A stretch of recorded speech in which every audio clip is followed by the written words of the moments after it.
Maria Angelo Capello joins me now. She's with Kuwait Oil Company, but more importantly, she's very, very busy with SPE. And of course, we've been keeping her busy at this event like many other events. It's great to see you.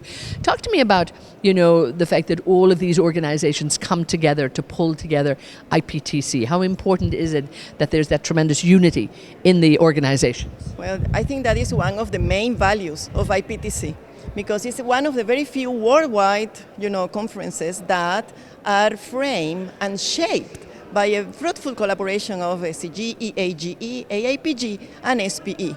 But more important than all these alphabets, I think that more important than that is the core business, because it's through integration of the disciplines represented by these main professional societies that will ensure the sustainability of the energy industry and our oil and gas sector.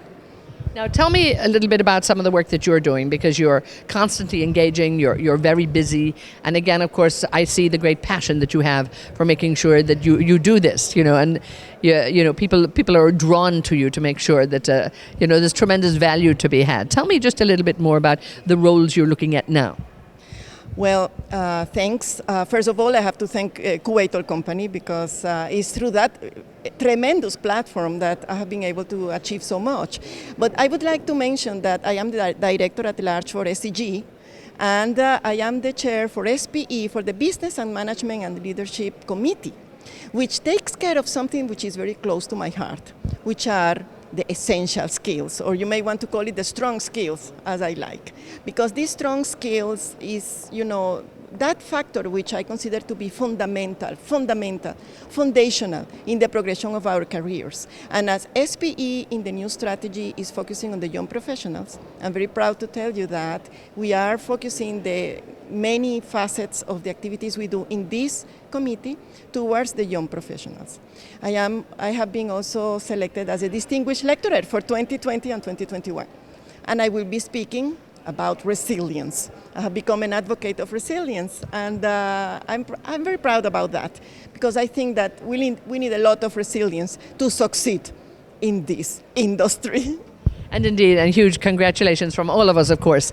We watch your career closely and see the great accolades you have had here. But come back to resilience. Now, this is an industry that has been changing. It's always changing. It's always in flux. The technology is changing. It's always in transition, so to speak. But have you noticed in your career that the speed has almost escalated in the last few years? And this is what we need to be ready for. Yes. The speed of change and the step changes that we are envisioning are, to be assimilated, embraced, and expected, not only by individuals, but I would say that maybe even more importantly, by organizations. In resilience, there are two components. There is the individual resilience that you build in you, and there is the corporate or organizational resilience, where those companies and organizations that care about long-term strategies, the flexibility to change, the anticipation and adaptation to change are those who will succeed. And this is what I speak about in my distinguished lecture, and I consider that is pivotal to the step changes needed. Why we need these changes? Because sustainability, again, of the energy sector demands all of us to contribute, to be able to expand what we are doing in the long term, change the way we do things, and most importantly, respect our environment and the way that we contribute to the future.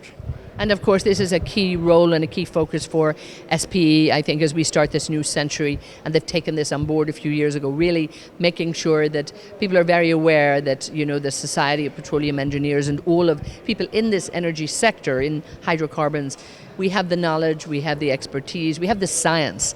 And again, we're needed in the world to supply energy to the world and to be part of the grand solution.